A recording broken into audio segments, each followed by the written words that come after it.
মুসা আলাইহিস সালাতু ওয়াস সালাম বনি ইসরাইলের শ্রেষ্ঠ নবী, জালিলুল কদর নবী, নবী মুসা আলাইহিস সালাতু ওয়াস সালাম, যিনি এই জমিনে থেকে আল্লাহর সাথে কথা বলেছেন। জোরে বলেন সুবহানাল্লাহ। তাফসীরে ইবনে কাসীরের বর্ণনা এসেছে 3000 বার তিনি আল্লাহর সাথে কথোপকথন করেছেন। আল্লাহ পাক রব্বুল আলামিনকে একদিন মুসা আলাইহিস সালাতু ওয়াস সালাম প্রশ্ন করেছিলেন, আল্লাহ আপনার কাছে সবচেয়ে নিকৃষ্ট বান্দাকে আর আপনার কাছে সবচেয়ে প্রিয় বান্দাকে আমি একটু দেখতে চাই। মুসা আলাইহিস সালাতু ওয়াস সালাম যখন এই আবেদন করলো, আল্লাহ পাক জানালেন, ও মুসা, আমার বান্দার জীবনের গুনাহ যতই বেশি হোক না কেন আমি আল্লাহ প্রকাশ করি না, গোপন রেখে দেই। আর বান্দার গুনাহ যখন আমি গোপন রেখে দেই, বান্দা যখন গোপনেও আমি আল্লাহর কাছে ক্ষমা চাই, আমি আল্লাহ বান্দাকে ক্ষমা করে দেই। ও মুসা, তুমি আমার কাছে জানতে চেয়েছো সবচেয়ে আমার নিকৃষ্ট বান্দাকে, সবচেয়ে পাপিষ্ট বান্দাকে, এটা তো আমি তোমাকে জানাবো না। আসলেই তো বাস্তবতা তা। আর না হয় আমরা জীবনে যেই পরিমাণ গুনাহ করি, যদি আল্লাহ সব প্রকাশ করে দিতেন তাহলে কোনো বাবা সন্তানকে চেহারা দেখাতে পারতো না, ঠিক কিনা বলেন? যেই পরিমাণ গুনাহ আমরা করি সব যদি আল্লাহ প্রকাশ করে দিতেন, কোনো স্বামী তার স্ত্রীকে চেহারা দেখাতে পারতো না, স্ত্রী তার স্বামীকে চেহারা দেখাতে পারতো না। আল্লাহ বড় দয়ালু, বড় দয়ালু। আল্লাহ গুনাহগুলোকে ক্ষমা করেন, গোপন রেখে দেন। মুসা আলাইহিস সালাতু ওয়াস সালাম বারবার বললেন, আল্লাহ দেখতে চাই, দেখতে চাই। মুসা আলাইহিস সালাতু ওয়াস সালাম বললেন, আল্লাহ আমি শুধু দেখবো আপনার ওই পাপিষ্ট বান্দাকে, আমি কিছু বলবো না, কাহারো কাছে তার ব্যাপারে আমি কোনো কিছু বলবো না। আল্লাহ পাক রব্বুল আলামিন বারবার বলার পরে মুসা আলাইহিস সালাতু ওয়াস সালামকে বললেন, ঠিক আছে মুসা, আগামীকালকে ওই 3 রাস্তার মোড়ের মধ্যে তুমি দাঁড়িয়ে থাকবে, তাহলে সবচেয়ে পাপিষ্ট বান্দাকে তুমি দেখতে পাবে। হযরতে মুসা আলাইহিস সালাতু ওয়াস সালাম 3 রাস্তার মোড়ে এসে দাঁড়িয়ে রইলেন। কিছুক্ষণ পরে আল্লাহর একজন বান্দা ছোট্ট একটা বাচ্চা কোলে করে নিয়ে এই রাস্তা দিয়ে আসতেছে। মুসা আলাইহিস সালাতু ওয়াস সালামের সামনে আসার পরে আল্লাহ তাআলা জানিয়ে দিলেন, ও মুসা, এই যে আপনার উম্মতদের মধ্যে, আমার বান্দাদের মধ্যে সবচেয়ে পাপিষ্ট বান্দা হলো এই বান্দা। মুসা আলাইহিস সালাতু ওয়াস সালাম শুধু দেখলেন, কোনো কিছুই বললেন না। লোকটা চলে গেল, মুসা আলাইহিস সালাতু ওয়াস সালামও চলে আসলেন। সকালবেলার ঘটনা, এবার বিকাল বেলা মুসা আলাইহিস সালাতু ওয়াস সালাম আল্লাহর কাছে আবার ফরিয়াদ করে বলে, আল্লাহ সকালবেলা জানতে চেয়েছি আপনার সবচেয়ে নিকৃষ্ট বান্দাকে, সবচেয়ে পাপিষ্ট বান্দাকে। এবার আল্লাহ আমি জানতে চাই আপনার কাছে সবচেয়ে প্রিয় বান্দাকে। আল্লাহ তাআলা বললেন, তুমি তো আমার কাছে সবচেয়ে প্রিয়, কেননা যেই জমানায় যেই নবী দুনিয়াতে থাকেন ওই নবীর যে আল্লাহর কাছে কেউ বেশি প্রিয় না, ঠিক কিনা বলেন?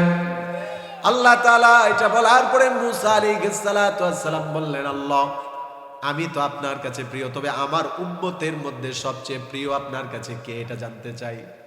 আল্লাহ তাআলা বললেন, ঠিক আছে যাও, ওই রাস্তার মধ্যে গিয়ে দাঁড়িয়ে থাকো। 3 রাস্তার মোড়ে এসে মুসা আলাইহিস সালাতু ওয়াস সালাম দাঁড়িয়ে রইলেন।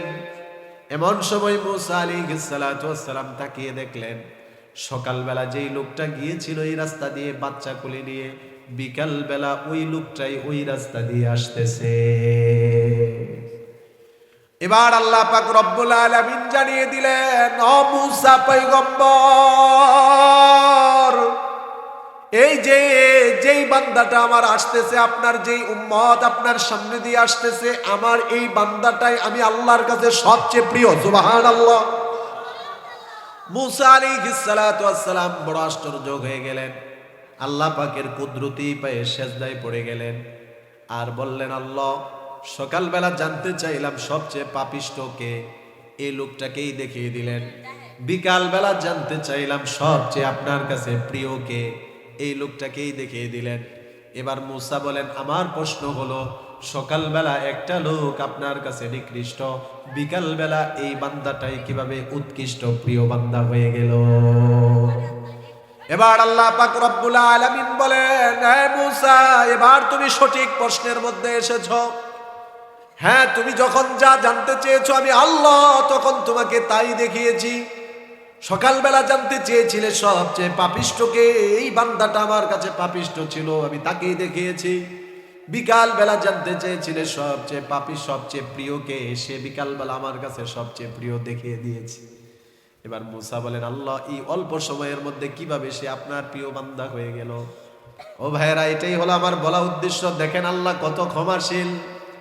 এবার আল্লাহ তাআলা বলেন, ও মূসা, তোমার এই উম্মত যখন তোমার সামনে দিয়ে যায়, তুমি তো চলে এসেছো। সেই উম্মত যখন রাস্তা দিয়ে অতিক্রম করে যায়, দুই পাশে বড় বড় জঙ্গল ছিল। তার কুলে থাকা ছোট্ট মেয়েটা তাকে প্রশ্ন করলো, ও বাবা, এই যে রাস্তার দুই পাশে এত বড় জঙ্গল দেখা যায়, জঙ্গলের চেয়ে বড় কি কোনো জিনিস আছে? ছোট বাচ্চারা তো কতই প্রশ্ন করে। মূসা আলাইহিস সালাতু ওয়াস সালামকে আল্লাহ জানিয়ে দিলেন, তোমার উম্মত তার বাচ্চার প্রশ্নের উত্তরে বলেছিল, মা, এই যে জঙ্গল দেখা যায়, এই জঙ্গলের চেয়ে বড় হলো ওই যে দূরে দেখা যায় পাহাড়। ছোট্ট মেয়েটা কৌতূহলে এবার আবার প্রশ্ন করলো, বাবা, ওই যে দূরে দেখা যায় পাহাড়, এটা জঙ্গলের চেয়ে বড়। বাবা, এই জঙ্গলের চেয়ে বড় পাহাড়, পাহাড়ের চেয়ে বড় কিছু কি আছে? এবার মেয়ের প্রশ্নের উত্তরে বাবা বলল, মা, এই যে পাহাড়ের চেয়ে বড় হলো এই যে দেখা যায় আসমান। মেয়ে এবার বাবাকে আবার প্রশ্ন করলো, বাবা, এই আসমানের চেয়ে বড় কি কিছু আছে? এবার বাবা তার চোখের পানি ছেড়ে দিয়ে বড় অনুতপ্ত আর লজ্জিত অনুশোচিত হয়ে মেয়েকে বলল, মারে, এই যে সুবিশাল আকাশ দেখা যায়, এই আকাশের চেয়ে বড় হলো তোর বাবার জীবনের গুনাহ।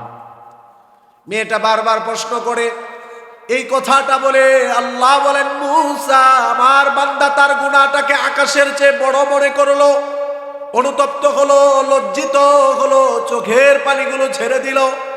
এবার তার ছোট্ট মেয়ে ছোট্ট হাতে তার চোখের পানি মুছে দেয় আর বলে, ও বাবা, তুমি কেঁদো না, কেঁদো না, এই আসমানের চেয়ে বড় তোমার জীবনের গুনাহ। বাবা, তুমি কেঁদো না, এবার জানতে চাই তোমার জীবনের গুনার চেয়ে বড় কিছু কি আছে?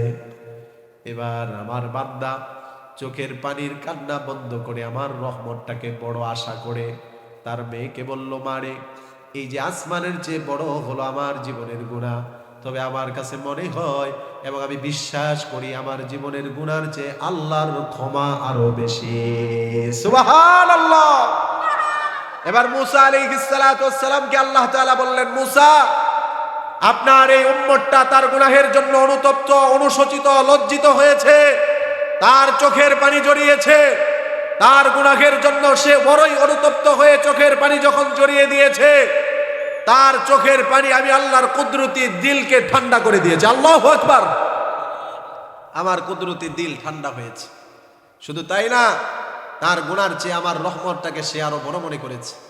এই জন্য সে যখন এই আশা করেছে আমি আল্লাহ তার জীবনের সব গুনাহ ক্ষমা করে দিয়েছি, সকালবেলা যে ছিল নিকৃষ্ট, বিকালবেলা সে হয়ে গিয়েছে প্রিয়। সুবহান। বারোইল বাজার হাফিজিয়া মাদ্রাসা। আজকের এই মাহফিলের প্রধান অতিথি আমন্ত্রিত হযরত উলামায়ে কেরাম। আমার সামনে উপবিষ্ট আছেন আমার পিতৃতুল্য মুরব্বী বাবারা, সমবয়স্ক কলিজার টুকরা যুবক ভাইরা, স্নেহের কচি কাচারা, পর্দার আড়ালে শ্রদ্ধেয়া সম্মানিতা মা এবং বোনেরা। মহান আল্লাহ পাক রব্বুল আলামিনের আলিশান দরবারে লাখ কোটি শুকরিয়া যে আল্লাহ মহিয়ান গরিয়ান আমাদের সকলকে এই অন্ধকারাচ্ছন্ন পৃথিবীর সমস্ত অন্ধকার থেকে, জুলুমাত থেকে, অমানিসা থেকে বের করে সব ধরনের গুনাহ থেকে আল্লাহ তাআলা আমাদেরকে মুক্ত করে কোরআন এবং হাদিসের মাহফিলে উলামায়ে কেরামের মজলিসে গভীর রজনীতে এই শীতের কনকনে শীতের মধ্যেও আল্লাহ আমাদেরকে আসার বসার কিছু কথা বলা এবং শোনার জন্য তৌফিক দান করেছেন। এতে খুশি না বেজার? কম না বেশি? হৃদয়ের সবটুকুন ভালোবাসা উজাড় করে আল্লাহ পাকের শেখানো ভাষায় তারই দেওয়া জবান দিয়ে, শক্তি দিয়ে কালিমাতুশ শুকর আদায় করে উচ্চ আওয়াজে সকলে বলছি আলহামদুলিল্লাহ। এই যে গভীর রজনী পর্যন্ত এখানে আপনারা বসে আছেন, কোরআন হাদিসের কথা শুনতেছেন, তার মানে বোঝা গেল কি এলাকায় কি কয়েকজনই আছেন না আরো আছে? বলেন, কথা বলেন, আপনারাই না আরো আছে? তো এই যে ওনারা আসতে পারলো না, এই গভীর রজনী পর্যন্ত অনেকে আসছে, হয়তো চলে গিয়েছে, কিন্তু আপনারা এই গভীর রজনী, শীতের রজনী পর্যন্ত ধৈর্য ধারণ করে এখানে বসে আছেন একজনের কাছ থেকে ক্ষমা পাওয়ার আশায়। তিনি কে? আল্লাহ আমাদেরকে ক্ষমা করবেন, সকলে বলি আমিন। বান্দার চেষ্টা আল্লাহ তাআলা বিনষ্ট করেন না। ইন্নাল্লাহা লা ইউদিউ আজরাল মুহসিনিন, সৎ কর্মশীল বান্দাদের মেহনতকে আল্লাহ তাআলা নষ্ট করেন না। এই গভীর রজনীতে এখানে বসে আছেন, তার মানে আল্লাহ তাআলা আমাদেরকে ক্ষমার ইচ্ছা এখানে এনেছেন। শেষ পর্যন্ত থাকবো, আমাদের জীবনের গুনাহ যিনি ক্ষমা করবেন তিনি কে? গুনাহ নিয়ে এসেছিলাম, তওবা করে যদি বিদায় নিয়ে যেতে পারি জীবনের কোনো গুনাহ থাকবে না, সকল গুনাহ যিনি ক্ষমা করবেন তিনি আল্লাহ। এই আশাবাদী আমরা যে আল্লাহ তাআলা আমাদের জীবনের গুনাহ ক্ষমা করবেন। আল্লাহ পাক রব্বুল আলামিন বান্দাদের প্রতি বড় দয়ালু। চাইলে আল্লাহ তাআলা যে কোনো মুহূর্তে বান্দার জীবনের গুনাহ সব ক্ষমা করে, যে বান্দা আল্লাহ তাআলার কাছে নিকৃষ্ট, ওই বান্দা মুহূর্তের মধ্যে আল্লাহ তাআলার কাছে উৎকৃষ্ট প্রিয় বান্দা হয়ে যেতে পারে। সুবহানাল্লাহ। কেননা বান্দা যখন তওবার মতো তওবা করবে, বান্দা যখন অনুতপ্ত হবে, লজ্জিত হবে, বান্দার জীবনের গুনাহ যদি আকাশের মেঘমালা পর্যন্ত হয়, সকল গুনাহ যিনি ক্ষমা করবেন তিনি কে? হাদিসে কুদসি, সহিহ মুসলিমের হাদিস, আল্লাহ তাআলা বড় দয়া করে, মায়া করে আমাদেরকে ডাক দিয়ে বলেন, ইয়া ইবনা আদম লাউ বালাগাত যুনুবুকা আনানাস সামা সুম্মা ইস্তাগফারতানি ফাগফারতু লাক। আল্লাহ তাআলা বড় দয়া করে আমাদেরকে ডাক দিয়ে বলেন, ও আমার আদমের সন্তানেরা, যদি তোমরা তোমাদের জীবনের গুনাহ যদি আকাশের মেঘমালা পর্যন্ত হয়ে যায়, আর যদি আমি আল্লাহর কাছে ক্ষমা চাওয়ার মতো চাইতে পারো, আমি আল্লাহ তোমাদেরকে ক্ষমা করে দিব, কোনো পরোয়া করব না। এই যে আমি শুরুতেই বলেছি, রাত যত গভীর হয় আল্লাহর রহমতের দরজা তত উন্মোচিত হয়। সুবহানাল্লাহ বলেন। হযরতে আবু হুরায়রা রাদিয়াল্লাহু তাআলা আনহু থেকে বর্ণিত, আল্লাহর নবী বলেন, ইয়ানজিলুল্লাহু তাবারাকা ওয়া তাআলা, আল্লাহ পাক রব্বুল আলামিন রাতের শেষ অংশে প্রথম আসমানে চলে আসেন, এসে আল্লাহ তাআলা বান্দাদেরকে ডাকতে থাকেন। আল্লাহ তাআলা বলেন, আলা মিন মুস্তাগফিরিন ফাগফির লা, কেউ কি আছো আমি আল্লাহর কাছে ক্ষমা চাওয়ার, আমার কাছে চাও, আমি আল্লাহ তোমাকে ক্ষমা করে দিব। আল্লাহ তাআলা এইভাবে প্রথম আসমানে এসে আমাদেরকে ডাকতে থাকেন। আলা মিন মুস্তারজিকিন ফারযুকহু, কে আছো আমার কোন বান্দা অভাব অনটনের মধ্যে আছো, কষ্টে আছো, রিজিকের সংকীর্ণতার মধ্যে আছো, বলো আমি আল্লাহর কাছে চাও, আমি আল্লাহ তোমার অভাব অনটন দূর করে দিব। আল্লাহ আমাদেরকে ডাকতেছেন, আলা মুবতালান ফাউআফিয়াহু, আমার কোন বান্দা কোন বিপদে আছো, মুসিবতে আছো, বড়ই কষ্টে আছো, আমি আল্লাহর কাছে বলো, আমি আল্লাহ তোমাকে ডাকতেছি, বান্দা তোমার জীবনের বিপদ আপদ মুসিবত আমি আল্লাহ দূর করে দিব। আলা কাদা আলা কাদা, এইভাবেই আল্লাহ ডাকতে থাকেন, ডাকতে থাকেন। মুয়াজ্জিন সাহেব ফজরের আজানের সময় হলে যখন ফজরের আজান দিয়ে দেয়, তখন আল্লাহর ডাকও বন্ধ হয়ে যায়। আল্লাহ তাআলা আমাদেরকে ডাকবেন, আর আমরা যদি সেই ডাকে সাড়া দেই, জীবনের গুনাহ যতই বেশি হোক না কেন, সকল গুনাহ যিনি ক্ষমা করবেন তিনি কে? মুসা আলাইহিস সালাতু ওয়াস সালাম, বনি ইসরাইলের শ্রেষ্ঠ নবী, জালিলুল কদর নবী, নবী মুসা আলাইহিস সালাতু ওয়াস সালাম, যিনি এই জমিনে থেকে আল্লাহর সাথে কথা বলেছেন। জোরে বলেন সুবহানাল্লাহ। হযরতে আদম আলাইহিস সালাতু ওয়াস সালাম থেকে নিয়ে ঈসা আলাইহিস সালাম পর্যন্ত আমাদের নবীও এত কথা জমিনে থেকে আল্লাহর সাথে বলেননি, যেই পরিমাণ কথা মুসা আলাইহিস সালাতু ওয়াস সালাম বলেছেন। তাফসীরে ইবনে কাসীরের বর্ণনা এসেছে 3000 বার তিনি আল্লাহর সাথে কথোপকথন করেছেন। আল্লাহ পাক রব্বুল আলামিনকে একদিন মুসা আলাইহিস সালাতু ওয়াস সালাম প্রশ্ন করেছিলেন, আল্লাহ আপনার কাছে সবচেয়ে নিকৃষ্ট বান্দাকে আর আপনার কাছে সবচেয়ে প্রিয় বান্দাকে আমি একটু দেখতে চাই। মুসা আলাইহিস সালাতু ওয়াস সালাম যখন এই আবেদন করলো, আল্লাহ পাক জানালেন, ও মুসা, আমার বান্দার জীবনের গুনাহ যতই বেশি হোক না কেন আমি আল্লাহ প্রকাশ করি না, গোপন রেখে দেই। আর বান্দার গুনাহ যখন আমি গোপন রেখে দেই, বান্দা যখন গোপনেও আমি আল্লাহর কাছে ক্ষমা চাই, আমি আল্লাহ বান্দাকে ক্ষমা করে দেই। ও মুসা, তুমি আমার কাছে জানতে চেয়েছো সবচেয়ে আমার নিকৃষ্ট বান্দাকে, সবচেয়ে পাপিষ্ট বান্দাকে, এটা তো আমি তোমাকে জানাবো না। আসলেই তো বাস্তবতা তা। আর না হয় আমরা জীবনে যেই পরিমাণ গুনাহ করি, যদি আল্লাহ সব প্রকাশ করে দিতেন তাহলে কোনো বাবা সন্তানকে চেহারা দেখাতে পারতো না, ঠিক কিনা বলেন? যেই পরিমাণ গুনাহ আমরা করি সব যদি আল্লাহ প্রকাশ করে দিতেন, কোনো স্বামী তার স্ত্রীকে চেহারা দেখাতে পারতো না, স্ত্রী তার স্বামীকে চেহারা দেখাতে পারতো না। আল্লাহ বড় দয়ালু, বড় দয়ালু। আল্লাহ গুনাহগুলোকে ক্ষমা করেন, গোপন রেখে দেন। মুসা আলাইহিস সালাতু ওয়াস সালাম বারবার বললেন, আল্লাহ দেখতে চাই, দেখতে চাই। মুসা আলাইহিস সালাতু ওয়াস সালাম বললেন, আল্লাহ, আমি শুধু দেখবো আপনার ওই পাপিষ্ট বান্দাকে, আমি কিছু বলবো না, কাহারো কাছে তার ব্যাপারে আমি কোনো কিছু বলবো না। আল্লাহ পাক রব্বুল আলামিন বারবার বলার পরে মুসা আলাইহিস সালাতু ওয়াস সালামকে বললেন, ঠিক আছে মুসা, আগামীকালকে ওই 3 রাস্তার মোড়ের মধ্যে তুমি দাঁড়িয়ে থাকবে, তাহলে সবচেয়ে পাপিষ্ট বান্দাকে তুমি দেখতে পাবে। হযরতে মুসা আলাইহিস সালাতু ওয়াস সালাম 3 রাস্তার মোড়ে এসে দাঁড়িয়ে রইলেন। কিছুক্ষণ পরে আল্লাহর একজন বান্দা ছোট্ট একটা বাচ্চা কোলে করে নিয়ে এই রাস্তা দিয়ে আসতেছে। মুসা আলাইহিস সালাতু ওয়াস সালামের সামনে আসার পরে আল্লাহ তাআলা জানিয়ে দিলেন, ও মুসা, এই যে আপনার উম্মতদের মধ্যে, আমার বান্দাদের মধ্যে সবচেয়ে পাপিষ্ট বান্দা হলো এই বান্দা। মুসা আলাইহিস সালাতু ওয়াস সালাম শুধু দেখলেন, কোনো কিছুই বললেন না।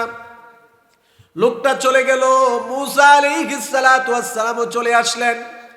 সকালবেলার ঘটনা, এবার বিকাল বেলা মুসা আলাইহিস সালাতু ওয়াস সালাম আল্লাহর কাছে আবার ফরিয়াদ করে বলে, আল্লাহ, সকালবেলা জানতে চেয়েছি আপনার সবচেয়ে নিকৃষ্ট বান্দাকে, সবচেয়ে পাপিষ্ট বান্দাকে। এবার আল্লাহ আমি জানতে চাই আপনার কাছে সবচেয়ে প্রিয় বান্দাকে। আল্লাহ তাআলা বললেন, তুমি তো আমার কাছে সবচেয়ে প্রিয়, কেননা যেই জমানায় যেই নবী দুনিয়াতে থাকেন ওই নবীর যে আল্লাহর কাছে কেউ বেশি প্রিয় না, ঠিক কিনা বলেন? আল্লাহ তাআলা এটা বলার পরে মুসা আলাইহিস সালাতু ওয়াস সালাম বললেন, আল্লাহ, আমি তো আপনার কাছে প্রিয়, তবে আমার উম্মতের মধ্যে সবচেয়ে প্রিয় আপনার কাছে কে, এটা জানতে চাই। আল্লাহ তাআলা বললেন, ঠিক আছে, যাও ওই রাস্তার মধ্যে গিয়ে দাঁড়িয়ে থাকো। 3 রাস্তার মোড়ে এসে মুসা আলাইহিস সালাতু ওয়াস সালাম দাঁড়িয়ে রইলেন। এমন সময় মুসা আলাইহিস সালাতু ওয়াস সালাম তাকিয়ে দেখলেন, সকালবেলা যেই লোকটা গিয়েছিল এই রাস্তা দিয়ে বাচ্চা কোলে নিয়ে, বিকালবেলা ওই লোকটাই ওই রাস্তা দিয়ে আসতেছে। এবার আল্লাহ পাক রব্বুল আলামিন জানিয়ে দিলেন, ও মুসা পয়গম্বর, এই যে যেই বান্দাটা আমার আসতেছে, আপনার যেই উম্মত আপনার সামনে দিয়ে আসতেছে, আমার এই বান্দাটাই আমি আল্লাহর কাছে সবচেয়ে প্রিয়। সুবহানাল্লাহ। মুসা আলাইহিস সালাতু ওয়াস সালাম বড় আশ্চর্য হয়ে গেলেন, আল্লাহ পাকের কুদরতি পায়ে সেজদায় পড়ে গেলেন আর বললেন, আল্লাহ, সকালবেলা জানতে চাইলাম সবচেয়ে পাপিষ্ট কে, এই লোকটাকেই দেখিয়ে দিলেন। বিকালবেলা জানতে চাইলাম সবচেয়ে আপনার কাছে প্রিয় কে, এই লোকটাকেই দেখিয়ে দিলেন। এবার মুসা বলেন, আমার প্রশ্ন হলো, সকালবেলা একটা লোক আপনার কাছে নিকৃষ্ট, বিকালবেলা এই বান্দাটাই কিভাবে উৎকৃষ্ট প্রিয় বান্দা হয়ে গেল? এবার আল্লাহ পাক রব্বুল আলামিন বলেন, হে মুসা, এবার তুমি সঠিক প্রশ্নের মধ্যে এসেছো। হ্যাঁ, তুমি যখন যা জানতে চেয়েছো আমি আল্লাহ তখন তোমাকে তাই দেখিয়েছি। সকালবেলা জানতে চেয়েছিলে সবচেয়ে পাপিষ্টকে, এই বান্দাটা আমার কাছে পাপিষ্ট ছিল, আমি তাকেই দেখিয়েছি। বিকালবেলা জানতে চেয়েছিলে সবচেয়ে পাপী, সবচেয়ে প্রিয়কে, সে বিকালবেলা আমার কাছে সবচেয়ে প্রিয় দেখিয়ে দিয়েছি। এবার মুসা বলেন, আল্লাহ, এই অল্প সময়ের মধ্যে কিভাবে সে আপনার প্রিয় বান্দা হয়ে গেল? ও ভাইয়েরা, এটাই হলো আমার বলা উদ্দেশ্য। দেখেন আল্লাহ কত ক্ষমাশীল। এবার আল্লাহ তাআলা বলেন, ও মূসা, তোমার এই উম্মত যখন তোমার সামনে দিয়ে যায়, তুমি তো চলে এসেছো, সেই উম্মত যখন রাস্তা দিয়ে অতিক্রম করে যায়, দুই পাশে বড় বড় জঙ্গল ছিল, তার কুলে থাকা ছোট্ট মেয়েটা তাকে প্রশ্ন করলো, ও বাবা, এই যে রাস্তার দুই পাশে এত বড় জঙ্গল দেখা যায়, জঙ্গলের চেয়ে বড় কি কোনো জিনিস আছে? ছোট বাচ্চারা তো কতই প্রশ্ন করে। মূসা আলাইহিস সালাতু ওয়াস সালামকে আল্লাহ জানিয়ে দিলেন, তোমার উম্মত তার বাচ্চার প্রশ্নের উত্তরে বলেছিল, মা, এই যে জঙ্গল দেখা যায়, এই জঙ্গলের চেয়ে বড় হলো ওই যে দূরে দেখা যায় পাহাড়। ছোট্ট মেয়েটা কৌতূহলে এবার আবার প্রশ্ন করলো, বাবা, ওই যে দূরে দেখা যায় পাহাড়, এটা জঙ্গলের চেয়ে বড়। বাবা, এই জঙ্গলের চেয়ে বড় পাহাড়, পাহাড়ের চেয়ে বড় কিছু কি আছে? এবার মেয়ের প্রশ্নের উত্তরে বাবা বলল, মা, এই যে পাহাড়ের চেয়ে বড় হলো এই যে দেখা যায় আসমান। মেয়ে এবার বাবাকে আবার প্রশ্ন করলো, বাবা, এই আসমানের চেয়ে বড় কি কিছু আছে? এবার বাবা তার চোখের পানি ছেড়ে দিয়ে বড় অনুতপ্ত আর লজ্জিত অনুশোচিত হয়ে মেয়েকে বলল, মারে, এই যে সুবিশাল আকাশ দেখা যায়, এই আকাশের চেয়ে বড় হলো তোর বাবার জীবনের গুনাহ।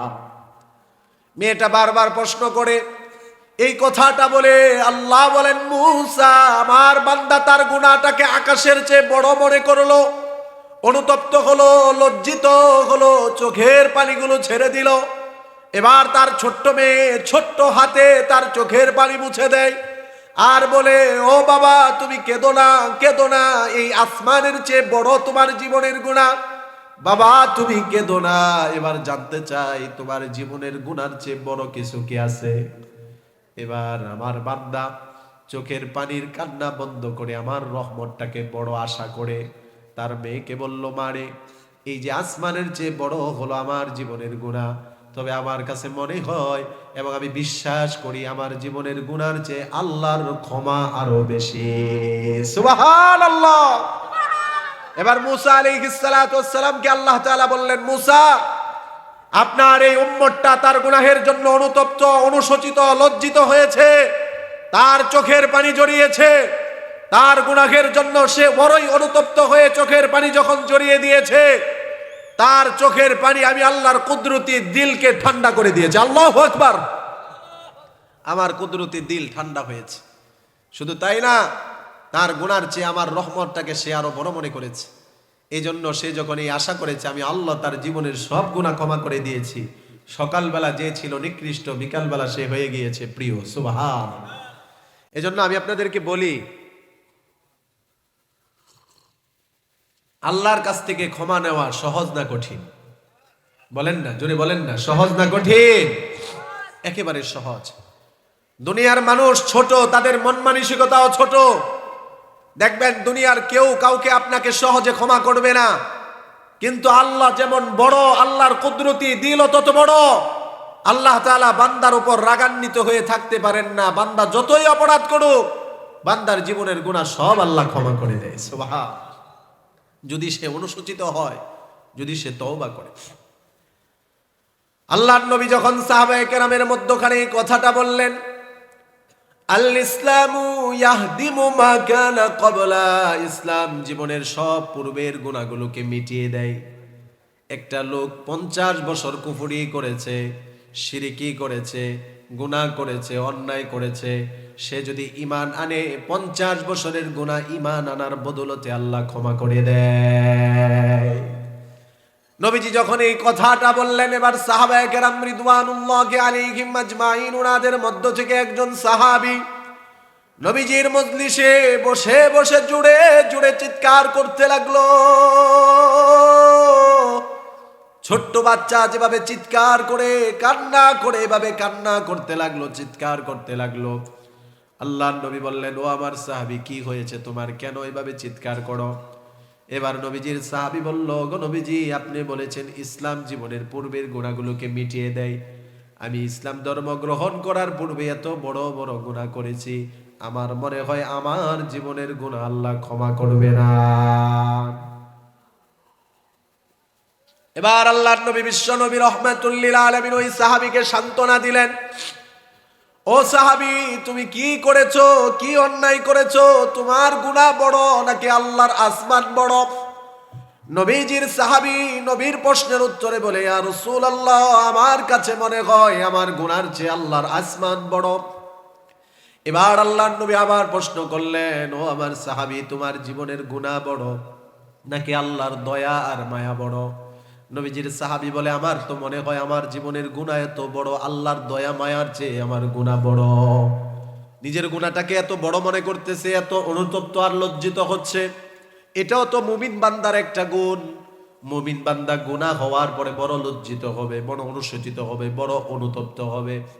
আমাদের মধ্যে অনেকে আছে জীবনভর গুনাহ করে, কিন্তু আবার দাবি করে সে পাক্কা ইমানদার। বলেন আছে কিনা? নামাজ পড়ে না, দান সদকা করে না, রোজা রাখে না, সুদের মধ্যে আর ঘুষের মধ্যে আছে। তাকে যদি বলা হয়, ভাই আপনার পরিচয় কি? সে বলে, আমি পাক্কা মুমিন। আছে কিনা? পাক্কা মুমিন সে যে ব্যক্তি গুনাহ হওয়ার পরে গুনাহের ব্যাপারে অনুতপ্ত হয়, লজ্জিত হয়, অনুশোচিত হয়। নবীজির সাহাবীকে এবার আল্লাহর নবী বললেন, কি করেছো তুমি? জীবনের কি গুনাহ করেছো এবার বলো। আল বিদায়া ওয়ান নিহায়া, ইতিহাসের শ্রেষ্ঠ কিতাবের মধ্যে এসেছে নবীজির সাহাবী, ওনার নাম ছিল দাহিয়াতুল কালবি রাদিয়াল্লাহু আনহু। চেহারাটা দেখতে বড়ই সুন্দর ছিল। আল্লাহর নবীর কাছে জিব্রাইল যতবার মানুষের রূপ নিয়ে আসতো, হযরতে দাহিয়াতুল কালবির রূপ নিয়ে জিব্রাইল নবীজির কাছে আসতো। এতই সুন্দর চেহারা ছিল, এতই সুঠাম দেহের অধিকারী ছিলেন, এত সুন্দর আকর্ষণীয় চেহারা ওনার ছিল।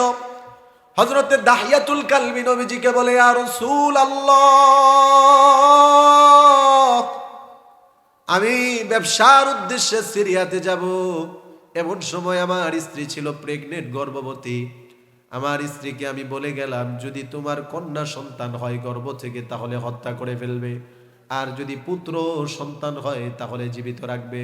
কেননা আইয়াবে জাহিলিয়তে বর্বরতার যুগে মানুষের মধ্যে এমন একটা পশুত্ব স্বভাব চলে এসেছিল, কারো ঘরে যদি কন্যা সন্তান জন্ম নিত লজ্জার কারণ মনে করত, পুত্র সন্তান জন্ম নিলে বড় আনন্দিত হতো।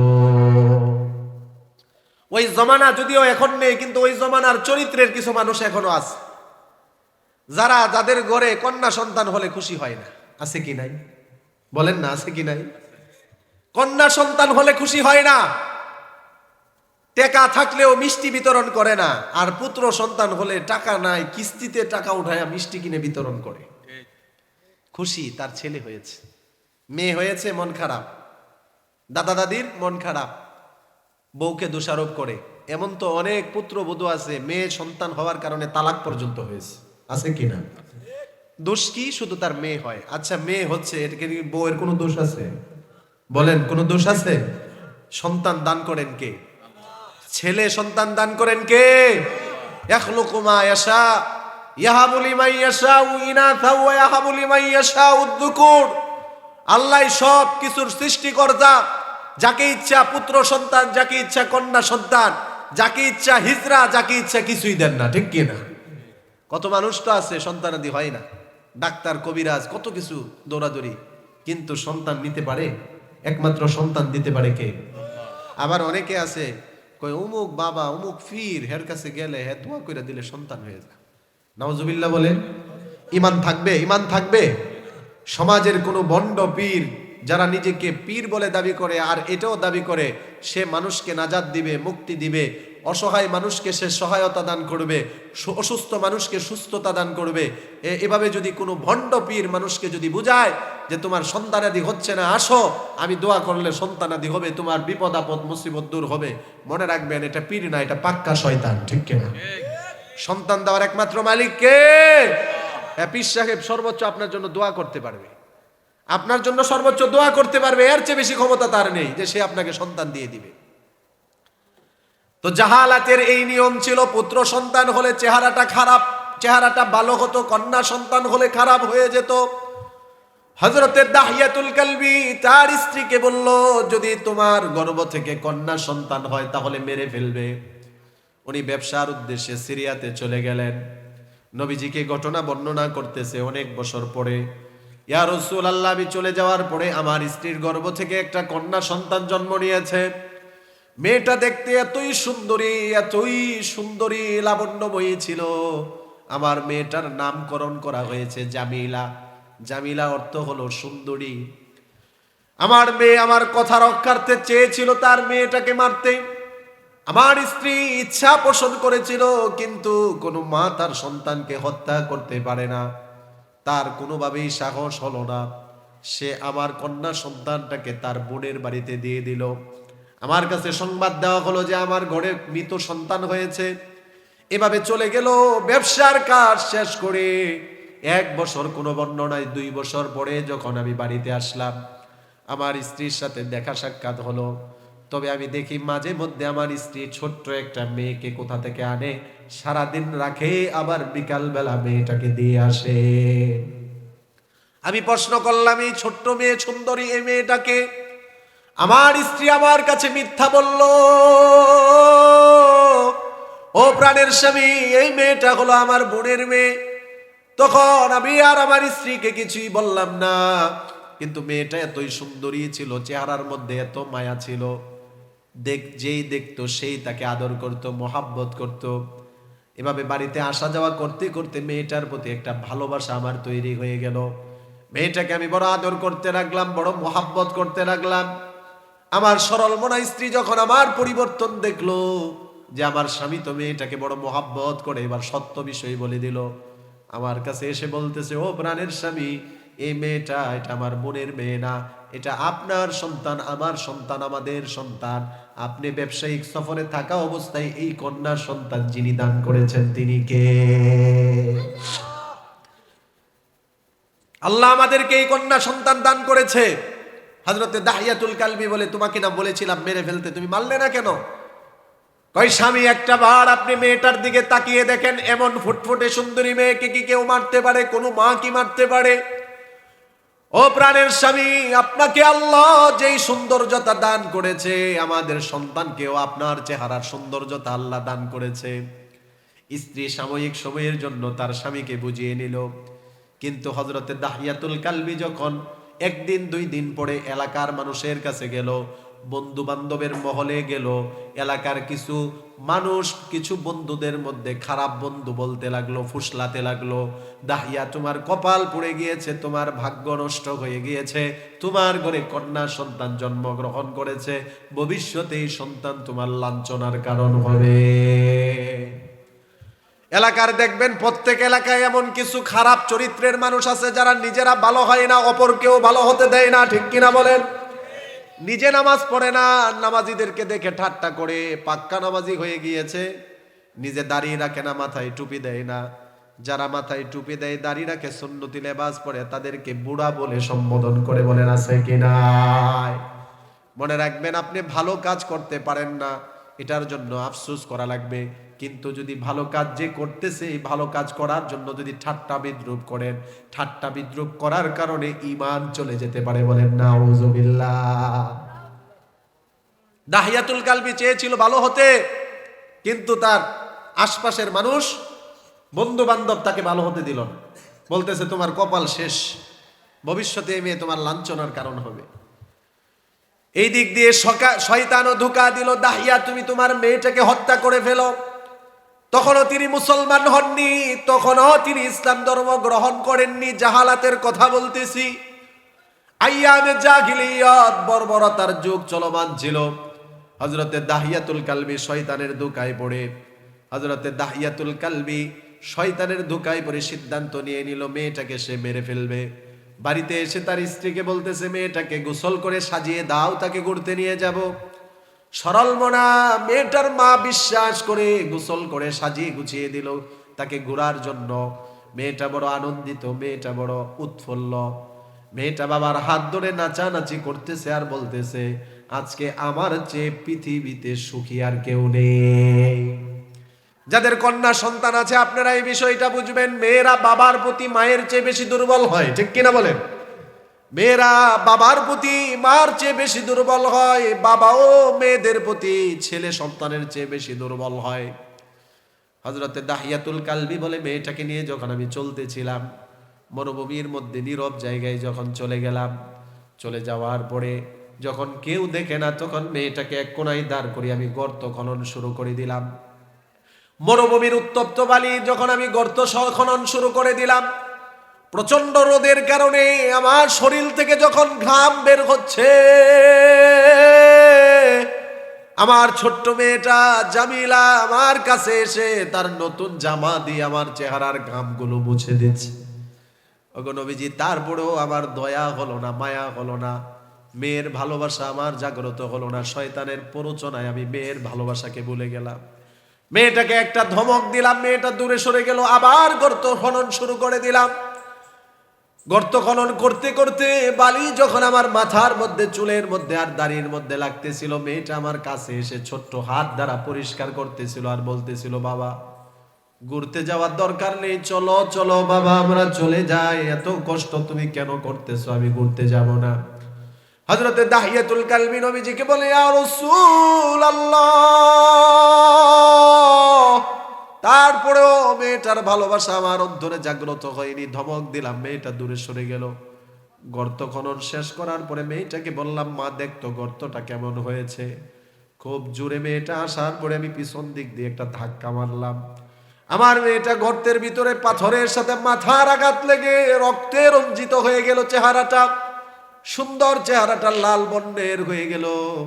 সুন্দর চেহারাটা আমার মেয়ের একেবারে লাল রক্তে রঞ্জিত হয়ে গেল। মেয়েটা বুঝতে পারলো আমি তাকে হত্যা করে ফেলবো। মেয়েটা বড় অনুনয় বিনয় করে বলতেছিল, বাবা তুমি আমাকে ক্ষমা করে দাও, কোনো ভুল করলে আমাকে মাফ করে দাও, আমাকে তুমি জীবনটা ভিক্ষা দাও, জীবনে কোনোদিন বাবা বলে তোমাকে ডাকবো না। মেয়েটার কথা আমি কোনো কিছুই মানলাম না। ও নবী, মেয়েটার কথা আমি কোনোটাই মানলাম না।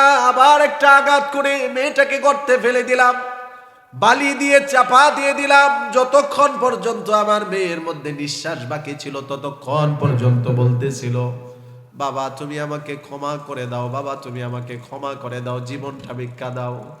হযরতে দাহিয়াতুল কালবি বলে, ইয়া রাসূলুল্লাহ, ঘুমাতে পারি না, খেতে পারি না, চলাফেরা সর্ব অবস্থায় মেয়ের আওয়াজ শুধু আমার কানে ভাসে। আল্লাহর নবী ঘটনা শুনে কান্না করে, চোখের পানি দাঁড়িয়ে ভিজে ভিজে জমিনে পড়ে। সাহাবায়ে কেরাম কান্না করে। নবীজি বলল, দাহিয়া রে, এমন নিষ্ঠুর পিতা কেউ হতে পারে? আল্লাহর নবী তারপরেও বললেন, ও দাহিয়া, ইল্লা মান তাবা ওয়া আমানা ওয়া আমিলা আমালান সলিহা। গুনাহ করার পরে যারা তওবা করে, যারা ঈমান আনে, নেক কাজ করে, তওবা করে, ঈমান আনে, নেক কাজ করে, আল্লাহ তাআলা কি করেন? ফাউলাইকা ইউবাদদিলুল্লাহু সাইয়্যাতিহিম হাসানাত। তাদের জীবনের গুনাহগুলোকে আল্লাহ নেকির দ্বারা পরিবর্তন করে দেয়।